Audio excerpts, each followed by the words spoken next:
Bom dia, meus amados irmãos, que a graça e a paz do nosso Deus, nosso Pai maravilhoso, chegue aos nossos corações através de Cristo, nosso sacerdote, mediador, que tudo faz em nosso favor. Meus amados, esta semana estamos estudando o capítulo de 1 Coríntios, capítulo 11, iniciando aqui falando sobre a nova aliança, tipificado aqui, segundo a linguagem de Paulo, na ceia. Ele traz os elementos da ceia, falando que o cálice, especificamente olhando ali para o vinho do cálice, que tipifica o seu sangue, o sangue da nova aliança, né? Estamos tratando justamente disso, né? Paulo vai tratar disso. E ontem, na abertura da nossa lição, vimos que Paulo diz assim, olha, quando vocês se reúnem todos no mesmo lugar, vocês não estão se reunindo para tomar a ceia do Senhor, né? Vocês não estão comendo a ceia do Senhor, vocês estão comendo a ceia de vocês. Cada um toma antecipadamente a sua ceia, ou seja, não é todos juntos, né? Mas antecipadamente, cada um toma a sua própria ceia. Há no meio de vocês até quem esteja com tanta fome, né? Ao passo de comer muito, né? E outros de beber tanto que chega ao ponto de se embriagar. Aí Paulo, ele continua dizendo, vocês porventura não têm a casa de vocês para comer e beber assim, dessa forma? Lá é diferente, a ceia do Senhor é diferente. São emblemas. Ali não é feito para, não é uma refeição que você enche a barriga, é um símbolo, né? Aí ele até faz um questionamento, ou vocês estão menosprezando a igreja de Deus e envergonhando, né, as pessoas que não têm nada, né? As pessoas que não têm nada para comer. Aí Paulo conclui, né, ontem dizendo assim, o que é que eu vou dizer a respeito de vocês? Eu vou louvar vocês? Né? Olha que questionamento Paulo fala. Não tem motivo para louvar o povo que estava agindo dessa forma, né? Então, hoje, dando continuidade a essa questão, a esse, a esse contexto todo que Paulo cria aqui para nos ensinar sobre, principalmente sobre a nova aliança, né? Mas o comportamento daqueles que estão na nova aliança, inclusive usando esses elementos, esses emblemas da ceia para refletir profundamente na obra de Cristo, né? Então a terceira pergunta diz assim, como Paulo diz a respeito de como ele ensinou a igreja sobre participar da ceia do Senhor, ou seja, Paulo já tinha estado anteriormente lá em Corinto e tinha ensinado os irmãos de Corinto a como se comportar, né, na ceia do Senhor e o que aquilo tudo representava, claro, né? E a segunda pergunta é, de quem ele recebeu essa orientação? Ele diz assim, ele começa dizendo, ó, porque eu recebi do Senhor. Veja que Paulo, ele começa dizendo claramente que ele não recebeu do apóstolo Pedro. Poderia muito bem receber esse ensinamento do apóstolo Pedro, que esteve lá na ceia, que participou de João, de Tiago, dos outros, né, apóstolos, mas Paulo diz que recebeu diretamente do Senhor, né? O que também vos entreguei, ele diz, ó, porque eu recebi do Senhor o que também vos entreguei. Ou seja, tudo que eu recebi do Senhor eu já passei para vocês. Que o Senhor Jesus, na noite em que foi traído, tomou o pão. E tendo dado graças, o partiu e disse, isto é o meu corpo que é dado por vós. Fazei isto em memória de mim. Veja bem, meus amados irmãos, que coisa, né? Que revelação impressionante é que o apóstolo Paulo faz. E aqui nós temos um verso claro, direto, objetivo, eu digo até que imperativo. É uma ordem imperativa, clara, né? Porque no final ele diz aqui que Cristo disse para a igreja, façam isto em memória de mim. Ele não diz assim, ó, se vocês quiserem, quando quiserem, e se quiserem, façam isso. Não, ele está dando a ordem imperativa, façam isso. Olha só, com certeza fazer isso iria fazer bem à igreja, iria contribuir para a comunhão entre os irmãos e para profundas reflexões no Espírito de Deus sobre o que é a nova aliança, sobre esses emblemas, né, que as pessoas até usavam no seu dia a dia, né?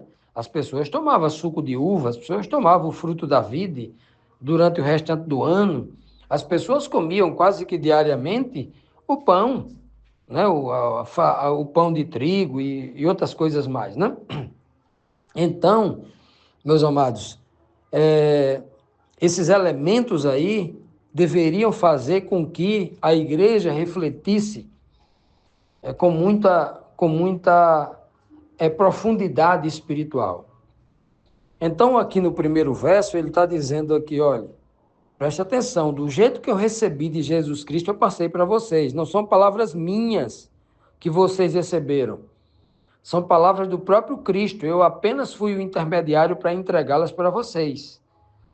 E digo mais a vocês, né?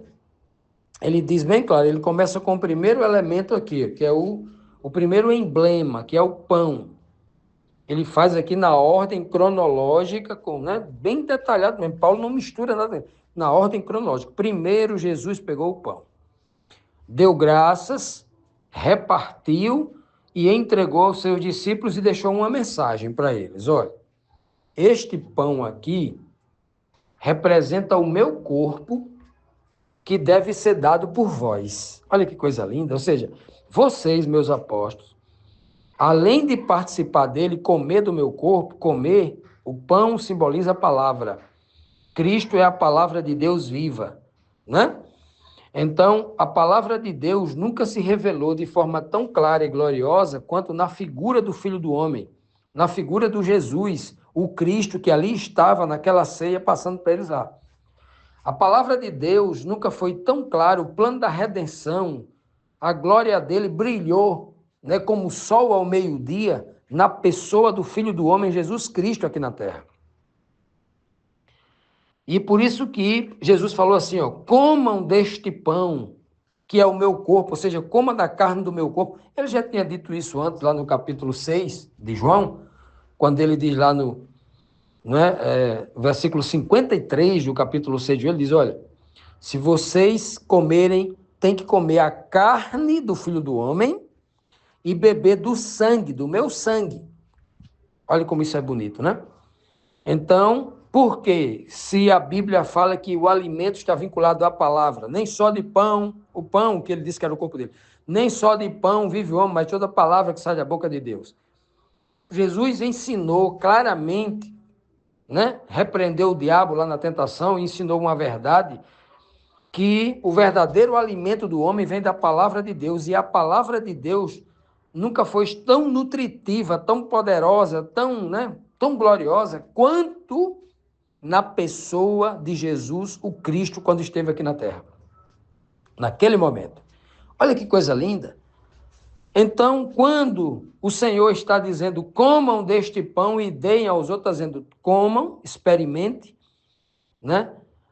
O testemunho, a vida, a fé do Filho do Homem, para que vocês vivam igual a Ele, comam, coloquem para dentro de vocês a carne do Filho do Homem, o conhecimento do ser humano, carne é humano, carne não é divina, ok? Comam deste ser humano aí, aprendam no exemplo dele, vivam como ele viveu, sejam vitoriosos como ele, e depois dê aos outros essa mesma carne. Deem aos outros esse mesmo alimento para a vida eterna. Que coisa profunda, né? Era isso que Paulo estava ensinando aqui. Continuando, meus amados, vamos aqui para a nossa próxima pergunta, a quarta, que diz assim: como Paulo explicou sobre como proceder em relação ao beber do cálice? O que representa o mosto no cálice? Com que propósito deve a igreja fazer e participar da ceia? Nós temos aqui 3 perguntas, né?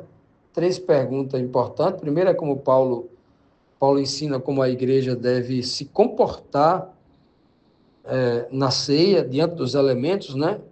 Pão e vinho. E depois, o que isso representa, nós já explicamos o que representa o pão, né? Agora vamos para o vinho. E qual o propósito, né? Com que propósito a igreja deve participar da ceia? O propósito é participar de um banquete, de um jantar, de um almoço para alimentar o seu corpo físico, para satisfazer as suas necessidades carnais, corporais. É isso? Vamos ver se é isso aqui. O versículo aqui é o versículo 25, que diz assim: por semelhante modo, depois de haver ceado, tomou também o cálice, dizendo: este cálice é a nova aliança no meu sangue. Fazei isto todas as vezes que o beberdes em memória de mim. De novo, nós temos aqui, o primeiro aspecto é uma ordem imperativa. Fazei isto. O segundo ponto que a gente enxerga aqui nesta orientação é que aqui há uma ordem cronológica dos fatos. Ó. Veja que Paulo diz assim, ó, depois de haver ceado, depois, tem uma sequência. Se alguém disser assim, olha, eu estou pretendendo fazer uma ceia diferente. Primeiro eu tomo vinho, depois eu como pão. Não cabe uma cerimônia desse jeito. Aí o sujeito está fazendo a ceia dele, não é a ceia do Senhor. Igual o povo lá de Corinto estava indo comer bastante. Estava indo para uma festa, banquete, estava fazendo a ceia deles. Então, a ceia do Senhor é fazer exatamente do jeito que ele está dizendo para fazer. Porque senão passa a ser a nossa ceia. Não tem sentido a gente fazer, né? Dizer que é a ceia do Senhor, se a gente está fazendo diferente daquilo que foi orientado. Então, Paulo diz claramente, olha, primeiro o Senhor pegou o pão, deu graças, repartiu, deu aos discípulos e deu uma mensagem aos discípulos. Aí ele fala agora, depois de ter ceado, ou seja, depois de ter comido a parte sólida, o pão, que ele chama de ceado aqui, a ceia, a parte sólida, né? Então o Senhor Jesus pegou o cálice lá, né? E disse para os seus discípulos, os apóstolos, né? Olha, este cálice é o cálice, o que tem dentro dele é uma representação da nova aliança, é a nova aliança. Claro que a nova aliança não era aquilo. Ali era uma representação. Cristo, todo mundo entendeu o que Cristo quis dizer ali. Isso aqui representa, é um tipo, é um símbolo da nova aliança. Por quê? Porque a nova aliança já tinha sido estabelecido pelo próprio Deus, né? O próprio Cristo havia entregue isso, essa revelação, no livro de Jeremias, no livro de Ezequiel, muito claro. Eis que depois daqueles dias farei uma nova aliança, né, com a casa de Israel, com a casa de Judá. E eis que eu pegarei as minhas leis e colocarei em seus corações. E aí eles serão o meu povo e eu serei o seu Deus. Essa é a nova aliança. A nova aliança é o Espírito de Deus, a era do Espírito, batizando e selando o povo, a partir do Pentecostes, né? E colocando a palavra de Deus no coração das pessoas e elas entendendo esta palavra e praticando esta palavra. O que Paulo está fazendo aqui é nada mais, nada menos do que o exercício da própria nova aliança, que é ensinando o povo a entender essa escritura. É o Espírito de Deus usando Paulo e usando a mente de cada um para que eles entendessem o que significa aquilo. Isso é a própria nova aliança. O entendimento, né? E a nova aliança se torna efetiva quando eu entendo a palavra de Deus, o que significa o sentido espiritual por trás de uma cerimônia física, de um pão físico, de um vinho físico, né? Eu entender que mensagem espiritual isso tem para a minha mente, para o meu coração. Aí sim está caracterizado a verdadeira obra da nova aliança em nossos corações, né? Se o pão representava a palavra de Deus, e a palavra de Deus, a maior expressão da palavra de Deus, a maior revelação da palavra de Deus está na pessoa do Senhor Jesus Cristo, aquele que esteve aqui durante 3 anos e meio, no ministério, como o Cristo, batizado, selado, inspirado, pregando. Quando Cristo abria a boca, ele estava resumindo a palavra toda de Deus em poucas palavras. Por isso que a Bíblia chama Jesus Cristo de a própria palavra de Deus, né? Está lá em Apocalipse 19, Versículo 13, o nome pelo qual ele se chama é a palavra de Deus, ele é a própria palavra de Deus. Lá em João, capítulo 1, o texto começa, no princípio era a palavra, chamando ele de a palavra. A expressão de Deus. Deus se revela de forma mais grandiosa aos seres humanos através de seu Filho. E aí, quando ele dá este pão material e diga assim, eu coloque para dentro de vocês, ele está dizendo, eu quero que vocês coloquem dentro da mente de vocês o verdadeiro conhecimento do Filho do Homem, do Jesus Cristo, que a glória de Deus se revelou de forma mais poderosa em todos os tempos na pessoa de Jesus Cristo, o Filho de Deus. Olha que coisa linda.